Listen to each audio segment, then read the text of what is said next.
Science Galaxy के मंच पर एक बार पुनः आप सबका स्वागत है। यूपी टीजीटी 2026 में वैकेंसी आने वाली है और उसी क्रम में आज हम लोग देखेंगे लेक्चर नंबर 2, जिसमें कि हम बताएंगे आपको जो 2016 की परीक्षा हुई थी, यानी ये 2011 की जो भर्तियां थी उसकी परीक्षा हुई थी 2016 में। तो उसका आज हम पार्ट नंबर 2 देखेंगे। पार्ट नंबर 1 में हमने फिजिक्स के 27 प्रश्नों को हल किया था। आज हम देखते हैं उसके आगे। तो इसमें हम विस्तार से समझेंगे कैसे क्वेश्चंस होते हैं और उनके कैसे उत्तर सही मिल सकते हैं, उनकी सही व्याख्या कैसे की जाती है, उसको हम लोग यहाँ पर देखने वाले हैं। चलिए चलते हैं सीधे अपने वीडियो पर, शुरुआत करते हैं। देखिए क्वेश्चन नंबर 28 कहता है कि जब एक धातु की छड़ को गर्म करते हैं तो इसका प्रसार होता है। जब धातु की छड़ को गर्म करते हैं तो इसका प्रसार होता है। क्यों प्रसार होता है? क्योंकि जो धातु के जो परमाणु होते हैं उन परमाणुओं का कंपन बढ़ जाता है। कंपन बढ़ने से क्या होता है कि उनके बीच की दूरी बढ़ जाती है। देखिए पहले जब वस्तु या छड़ जब ठंडी थी तो उनके बीच में स्पेस कम था, लेकिन जब गर्म किया गया तो कंपन बढ़ने की वजह से इनके बीच का स्पेस बढ़ जाता है, इनके बीच की दूरी बढ़ जाती है। और दूरी बढ़ने से क्या होगा? इनका आयतन बढ़ जाता है। ठीक है, तो जिससे उनके बीच की दूरी बढ़ जाती है, कंपन बढ़ने से बीच की दूरी बढ़ जाती है, तो परमाणु के बीच की दूरी बढ़ना ही इसका सही उत्तर हो जाएगा। और जब दूरी बढ़ जाती है तो धातु का आयतन भी बढ़ जाता है, यानी आयतन प्रसार हो जाता है।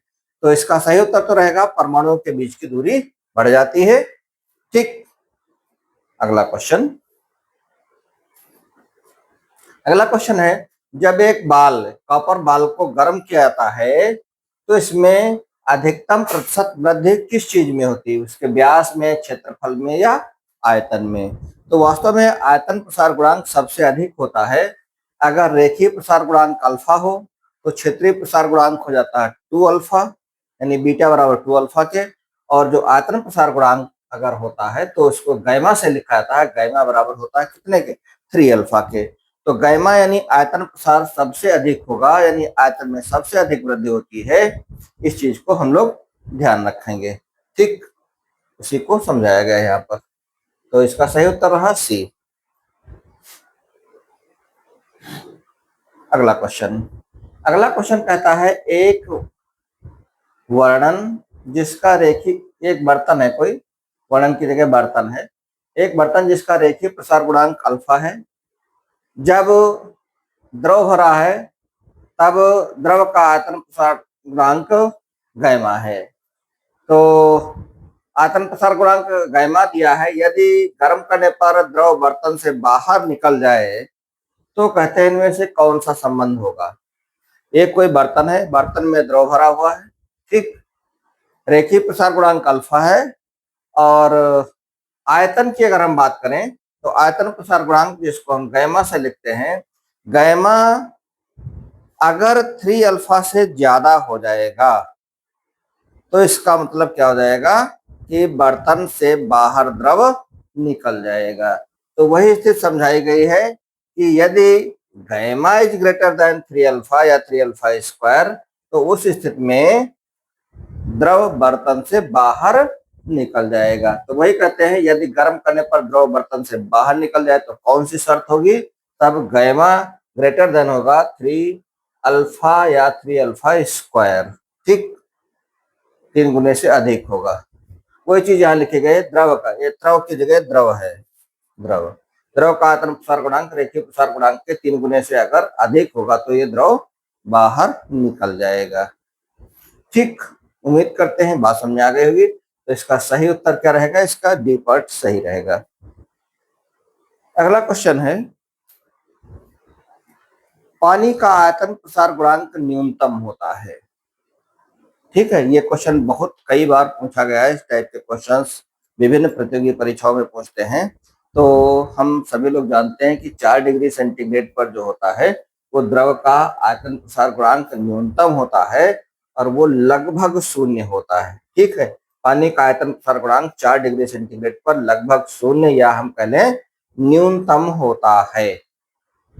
4 डिग्री सेंटीग्रेड पर पानी न तो फैलता है, न ही सिकुड़ता है, न उसका आयतन स्थिर रहता है। ठीक, इस चीज को भी ध्यान रखेंगे। अच्छा क्वेश्चन है। अगला क्वेश्चन है, साम्य अवस्था में क्या होता है? वस्तु के सभी हिस्से समान ताप पर होते हैं, ऊष्मा का कोई प्रसार नहीं होता है, ऊष्मा का कोई अवशोषण नहीं होता। जैसे मान लिया कोई गर्म पिंड है और कोई ठंडा पिंड है, तो हम जानते हैं कि हमेशा गर्म पिंड से ठंडे पिंड की ओर ऊष्मा का प्रवाह होता रहता है, और तब तक ये प्रवाह होता रहता है जब तक दोनों के टेम्परेचर समान ना हो जाए। तो जब समान टेम्परेचर हो जाता है तो ऐसी स्थिति में ऊष्मा न तो ठंडा पदार्थ अवशोषित करेगा और न गर्म पदार्थ उत्सर्जित करेगा, यानी ठंडे पदार्थ का यानी ऊष्मा का अवशोषण नहीं होता है। ठीक, ऊष्मा का अवशोषण नहीं होता है, ये इसका राइट आंसर हो जाएगा। ठीक, अच्छा, इसके बाद में हम लोग देखते हैं अगला क्वेश्चन। अगला क्वेश्चन कहता है, एक कोई मेटल की प्लेट है जिसका ऊष्मा चालकता गुणांक, ऊष्मा चालकता गुणांक को हम जनरली के से लिखते हैं। ऊष्मा चालकता गुणांक किस बात पर निर्भर करता है? तो ये वास्तव में जो मेटल होती है, मेटल की प्रकृति पर निर्भर करता है, और उसके मोटाई या क्षेत्रफल या ताप परिवर्तन पर निर्भर नहीं करता है, प्रकृति पर निर्भर करता है। तो प्रकृति यहाँ पर है नहीं, इसलिए उपयुक्त में से कोई नहीं इसका सही उत्तर रहेगा। और इसकी व्याख्या में यही बताया गया है कि ऊष्मा चालकता गुणांक के जो है वो पदार्थ की प्रकृति पर निर्भर करता है, अन्य कारकों पर निर्भर नहीं करता है, इसलिए इसका उत्तर डी सही विकल्प होगा। ठीक है, अगला है सामान्यतः पानी गर्म होता है। तो जब हम पानी को गर्म करते हैं तो गर्म करने से क्या होता है, जो नीचे का पानी होता है वो गर्म होकर के ऊपर पहुंचता है, हल्का हो जाता है। तो नीचे का पानी ऊपर जाता है और ऊपर का पानी नीचे, ये क्रम चलता रहता है। तो इस क्रम को हम क्या कहते हैं? इस प्रक्रिया को संवहन कहते हैं। तो जब पानी को गर्म किया जाता है तो नीचे से गर्म पानी वो जो है वो हल्का हो जाता है और ऊपर की ओर जाता है, और ऊपर का ठंडा पानी नीचे की ओर आता है। इस प्रकार पानी में निरंतर एक चक्रीय गति होती है। इस गति को हम क्या कहते हैं? संवहन कहते हैं। यानी संवहन के द्वारा पानी गर्म होता है। तो सही उत्तर रहेगा संवहन से।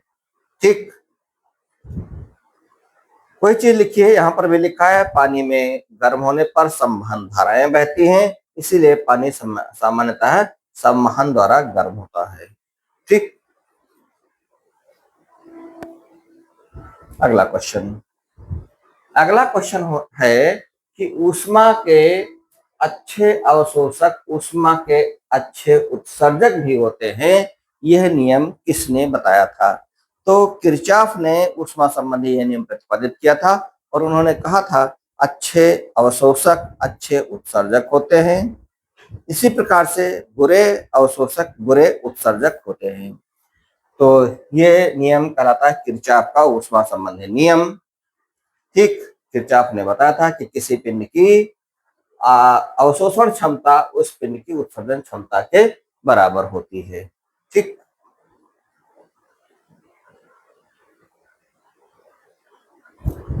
अगला क्वेश्चन है, किसी वस्तु की ऊष्माधारिता किस बात पर निर्भर करती है? तो ऊष्माधारिता वास्तव में वस्तु के द्रव्यमान पर निर्भर करती है। वस्तु के द्रव्यमान पर, क्योंकि ऊष्माधारिता के लिए Q बराबर होता है C × M। तो M जहां पर पदार्थ का द्रव्यमान होता है, इसलिए वस्तु के पदार्थ के द्रव्यमान पर निर्भर करती है। अगला क्वेश्चन कहते हैं कि किसी पदार्थ की विशिष्ट ऊष्मा किन बातों पर निर्भर करती है?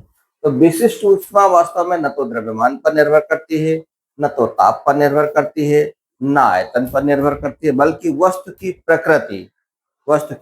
प्रकृति पर निर्भर करती है। इसलिए वस्तु की प्रकृति इसका सही उत्तर रहेगा, न तो द्रव्यमान पर, न आयतन पर, न ताप पर। तो प्रकृति पर निर्भर करती है, इसलिए इसका डी ऑप्शन सही होगा। अगला क्वेश्चन है, निम्नलिखित में से कौन सी वस्तु की प्रत्येक स्थिति के लिए आभासी तथा सीधा प्रतिबिंब बनता है? तो देखिए, आपने निम्नलिखित में से कौन सी वस्तु की प्रत्येक स्थिति के लिए आभासी एवं सीधा प्रतिबिंब बनाएगा? उत्तल दर्पण या उत्तल लेंस या अवतल दर्पण या इनमें से कोई नहीं। तो उत्तल दर्पण के बारे में हम लोगों ने पढ़ा है कि मान लीजिए ये हमारा उत्तल दर्पण है, ये उत्तल दर्पण है और इसके भीतरी हिस्से पर इधर पालिश है। तो इसका केंद्र कहीं इधर होगा, ये हमारा मुख्य अक्ष हो जाएगा। जब कोई किरण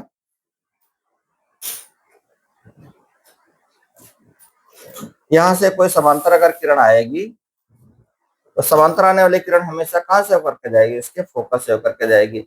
ये इधर से इधर को लौट जाएगी, लेकिन इधर से जाती हुई ऐसे ऐसे प्रतीत होती है, ये ठीक है। और अगर कोई मान लिया प्रकाशिक केंद्र से होकर के गुजर रही है, मान लिया यहां से होकर के गुजर रही है कोई किरण, तो फिर वस्तु मान लिया यहाँ पर रखी हुई, ठीक है, वस्तु यहाँ रखी हुई है, और अगर कोई किरण इस सामने से होकर के गुजर रही है तो फिर वह सीधी निकल जाएगी, वह सीधी निकल जाएगी इसी दिशा में। इस प्रकार से दोनों किरणें यहाँ पर मिल रही हैं, तो यहाँ पर वस्तु का छोटा सीधा और आभासी प्रतिबिंब बनता है। निकल जाने का मतलब यह है कि ये यहीं से वापस हो जाएगी। मान लिया ये किरण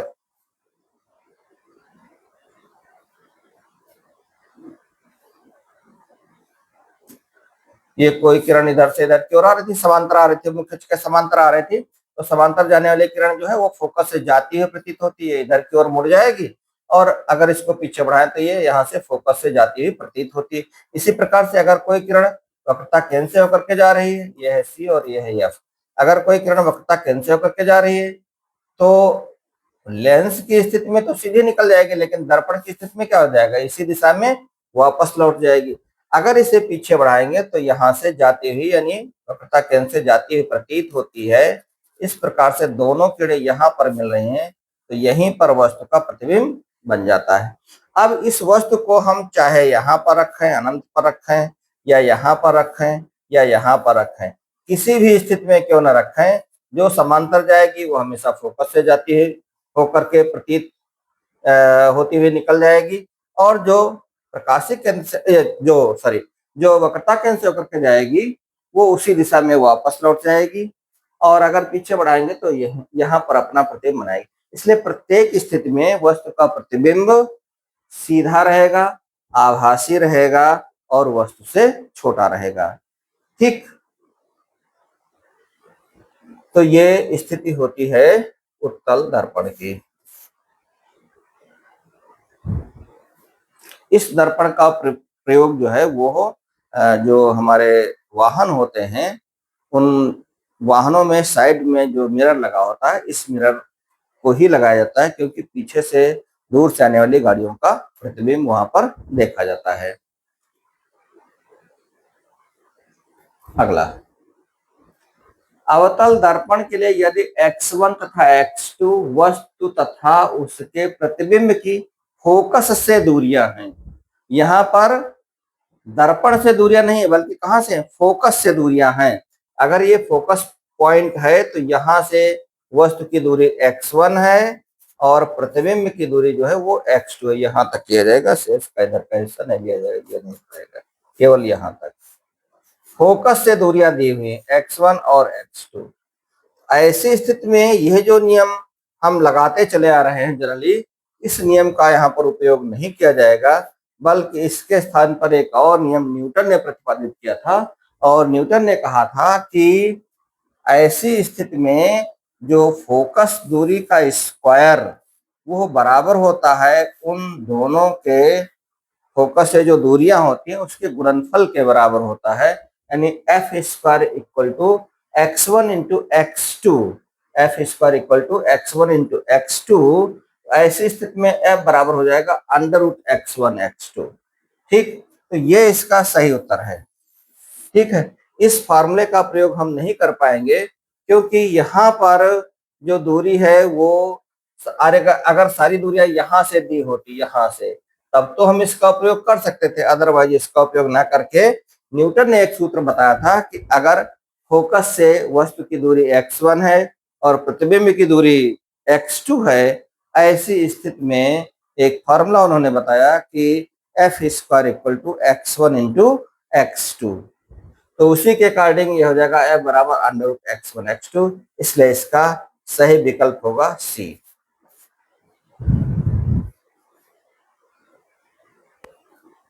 अगला क्वेश्चन, अगला क्वेश्चन कहता है कि किसी लेंस के दोनों पृष्ठों की वक्रता त्रिज्याएं समान हैं तथा इसके पदार्थ का अपवर्तनांक 1.5 है, तो इसकी फोकस दूरी ज्ञात करो। ठीक, ये क्वेश्चन जो है कक्षा 11 में जो ऑप्टिक्स पढ़ाई जाती है वहां पर भी इस टाइप के क्वेश्चन खूब पूछे जाते हैं और हम लोगों ने फार्मूला इसके लिए पढ़ा है। फोकस दूरी, अपवर्तनांक और जो है वो वक्रता त्रिज्याओं में जो संबंध होता है उसके लिए आपने पढ़ा था 1/f इक्वल टू म्यू -1 या n-1 टाइम्स 1/r1 - 1/r2। ये मेन फार्मूला है, लेंस का सूत्र है। और इसमें जो चीजें दी हुई हैं, क्या दिया हुआ, अपवर्तनांक 1.5 दिया हुआ है। कहते हैं दोनों पृष्ठों की वक्रता त्रिज्याएं समान है।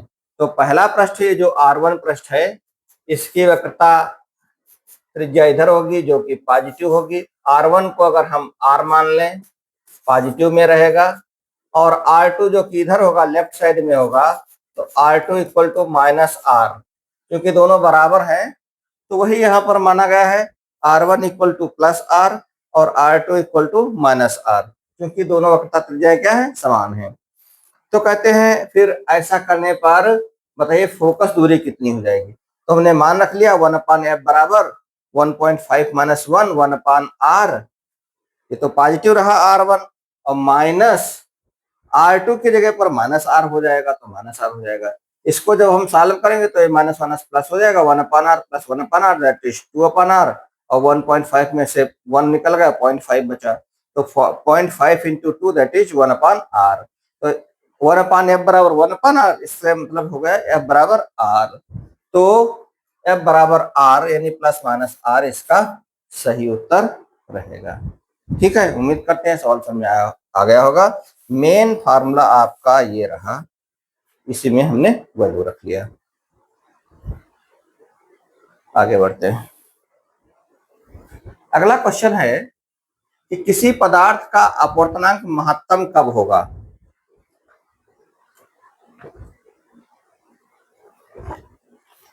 किसी पदार्थ का अपवर्तनांक महत्तम है भाई, यहाँ पर महत्तम। किसी पदार्थ का अपवर्तनांक महत्तम होता है इन शर्तों में देखना होगा कि लाल रंग के प्रकाश के लिए, हरे रंग के प्रकाश के लिए, बैंगनी रंग के प्रकाश के लिए, या प्रकाश के सभी रंगों के लिए, सभी रंगों के लिए समान होता है। तो हम लोगों ने एक फार्मूला पढ़ा है, एक कौशी समीकरण होती है। कौशी समीकरण के अनुसार म्यू यानी अपवर्तनांक, अपवर्तनांक प्रोपोर्शनल होता है 1/लैम्डा के, जहां पर लैम्डा क्या होती है, तरंग दैर्ध्य होती है। क्या होती है, तरंग दैर्ध्य। अब हम जानते हैं तरंग दैर्ध्य किस पदार्थ की सबसे कम होती है, बैंगनी की सबसे कम होती है। तो बैंगनी रंग की जब तरंग दैर्ध्य कम होगी तो उसके लिए अपवर्तनांक क्या होगा, सबसे अधिकतम होगा। ठीक, अपवर्तन का अंक यानी जो अधिक किरणों को, जो जिस रंग की किरणें जितना ही अधिक मुड़ जाएंगी उस रंग के लिए अपवर्तनांक उतना ही अधिक हो जाएगा। तो बैंगनी रंग की किरणें सबसे ज्यादा मुड़ जाती है, तो हम ऐसे कह सकते हैं बैंगनी रंग का होगा। अदरवाइज तरंग दैर्ध्य बैंगनी रंग की सबसे कम होती है, जिसकी तरंग दैर्ध्य सबसे कम होगी उसका अपवर्तनांक सबसे अधिक होगा। तो बैंगनी रंग के लिए अपवर्तनांक सबसे अधिक और लाल रंग के प्रकाश के लिए अपवर्तनांक सबसे कम होता है। ठीक है, तो उम्मीद करते हैं ये बात भी आपकी समझ में आ गई होगी। हालांकि यहाँ पर और भी काफी व्याख्याएं की गई हैं, लेकिन उससे ज्यादा मतलब नहीं है। आपको सीधे सीधे अगर ये फार्मूला आता है तो इस फार्मूले का प्रयोग कर लें, अदरवाइज अपवर्तनांक और प्रकाश की चाल और इसमें हमारा रिलेशन होता है n बराबर c/v, यानी निर्वात में प्रकाश की चाल बटे माध्यम में प्रकाश की माध्यम में जो है वो चाल हो जाएगा। ठीक है, ये फार्मूला होता है। तो यहां से भी वही बात सब कही गई है, इसमें कोई ऐसी बात अलग से नहीं बताई गई है। अगला क्वेश्चन है, किसी उत्तल लेंस के लिए वस्तु तथा इसके द्वारा बने वास्तविक प्रतिबिंब की न्यूनतम दूरी कितनी होती है। तो देखिए, जब उत्तल लेंस की तमाम 6 स्थितियों के बारे में हम लोगों ने पढ़ा है, और एक स्थिति ऐसी होती है कि जब वस्तु 2f पर रखी होती है तो उसका प्रतिबिंब भी कितनी दूरी पर बनता है, 2f पर ही बनता है। अगर इससे पहले वस्तु है तो कहीं बाहर बनता है, इधर उधर बनता है। तो कुल मिलाकर के अगर वस्तु 2f पर है तो वस्तु का प्रतिबिंब भी 2f पर ही बनता है। यही सबसे न्यूनतम दूरी के लिए है। तो 2f इधर है और 2f इधर है, तो कुल दूरी कितनी हो जाएगी, 4f। तो 4f इसका सही उत्तर रहेगा, ना कि f। f उत्तर आ सकता है जब वस्तु अनंत पर रखी हो। अगर वस्तु अनंत पर होती है उत्तल लेंस में तो उसका प्रतिबिंब कहां पर बनता है, फोकस पर बनता है। लेकिन वो न्यूनतम दूरी नहीं कहा जाएगा। उत्तल लेंस के लिए वस्तु तथा इसके द्वारा बने प्रतिबिंब के बीच की न्यूनतम दूरी, तो न्यूनतम दूरी तभी होगी जब वस्तु कहाँ रखी हो, 2f पर रखी हो। 2f पर रखी वस्तु का प्रतिबिंब 2f पर ही बनेगा, और उस स्थिति में ये जो दूरी आएगी 4f, वो सबसे न्यूनतम दूरी होती है। तो 4f इसका राइट आंसर रहेगा। अगला क्वेश्चन है, लेंसों का अवर्णक समायोजन बनाता है। अवर्णक, वास्तव में अभी चर्चा कर रहे थे कि जब कोई प्रकाश किसी प्रिज्म से या लेंस से गुजरता है या कांच के किसी प्लेट से गुजरता है तो भिन्न भिन्न रंग के लिए पदार्थ का अपवर्तनांक भिन्न भिन्न होता है। यहाँ पर जैसे मान लिया हमने श्वेत प्रकाश को इस उत्तल लेंस से गुजारा तो बैंगनी रंग का अपवर्तनांक सबसे ज्यादा होता है, बैंगनी रंग की किरणें सबसे ज्यादा मुड़ेंगी और लाल रंग की सबसे कम मुड़ती हैं। ये बात आपको बताई गई। लेकिन अगर हमें इसे अवर्णक बना देना है, अवर्णक लेंस का प्रयोग करना है, ठीक है, तो अवर्णक लेंस में सारे कुछ इस हिसाब से डिजाइन किया जाता है कि सारे जो रंगों की जो तरंगदैर्ध्यां हैं या सारे रंग एक ही जगह पर अपना इमेज बनाए, अपना प्रतिबिंब बनाए। तो वास्तव में क्या होगा कि अगर अवर्णक संयोजन है तो फिर क्या रहेगा कि प्रतिबिंब बनेगा, प्रतिबिंब जो अपवर्तनांक के तरंगदैर्ध्य के सापेक्ष बदलाव से प्रभावित नहीं होता है। तरंगदैर्ध्य के सापेक्ष बदलाव से प्रभावित नहीं होता है, यानी सभी तरंगे एक जगह मुड़ जाएंगी, एक ही बिंदु पर मुड़ती हुई या एक ही बिंदु पर अपना प्रतिबिंब बनाती हुई लगाएंगी, अलग अलग प्रतिबिंब नहीं बनेगा। ठीक, उम्मीद करते हैं बात भी समझ में आ गई होगी। अवर्णक का मतलब ही होगा वर्ण अलग अलग ना हो, वर्ण का विभेद या वर्ण का जो अलग अलग देखने का जो गुण है वो खत्म हो जाए, अलग अलग वर्ण का अलग अलग जगहों पर प्रतिबिंब बनने का गुण खत्म हो जाए। अगला क्वेश्चन, व्यतिकरण। इंटरमीडिएट में व्यतिकरण, विवर्तन वगैरह सब पढ़ा होगा आप लोगों ने। तो व्यतिकरण क्या चीज को सिद्ध करता है, व्यतिकरण तरंग की अनुसरण प्रवृत्ति को सिद्ध करता है, या तरंग की अनुदैर्ध्य प्रकृति को बताता है, या तरंग प्रकृति को बताता है, या कण की प्रकृति को बताता है। तो व्यतिकरण जो है वो हमेशा पदार्थ की या प्रकाश की तरंग प्रकृति का द्योतक होता है। व्यतिकरण तरंग प्रकृति का द्योतक होता है। यह केवल तरंगों का गुण होता है। जब तरंगे संकीर्ण छिद्र या अवरोध से निकलती हैं तो वे मुड़कर चारों ओर फैलती हैं और पर्दे पर प्रकाश तथा अंधकार की पट्टियां बनाती हैं। ठीक, काली और सफेद पट्टियां बनती हैं। प्रकाश को जब किसी छिद्र से गुजारा जाता है तो वह किनारों पर फैल जाता है, और फिर उसके बाद में अगर पर्दा आगे लगा दिया जाए कुछ दूरी पर तो वहां पर काली और सफेद रंग की पट्टियां दिखाई पड़ती हैं। ये सिद्ध करता है प्रकाश की तरंग प्रकृति को। तो ये घटना किस चीज को सिद्ध करती है, प्रकाश की तरंग प्रकृति को सिद्ध करती है, प्रकाश की तरंग प्रकृति का प्रमाण है। तो इसका सही उत्तर रहेगा C, सी। तो इस प्रकार से आज आप लोगों ने फिजिक्स के कुछ और सवाल देखे जो कि आपसे 2016 में पूछे गए थे, जो परीक्षा हुई थी टीजीटी की। तो इसी क्रम में हम लोग आगे और देखेंगे, 2-3 मॉडल पेपर्स बताए जाएंगे कम से कम। इसके बाद में हम सिलेबस, जो भी नया सिलेबस है उसके अकॉर्डिंग आपको चैप्टर वाइज पूरा टीजीटी का सिलेबस बताएंगे।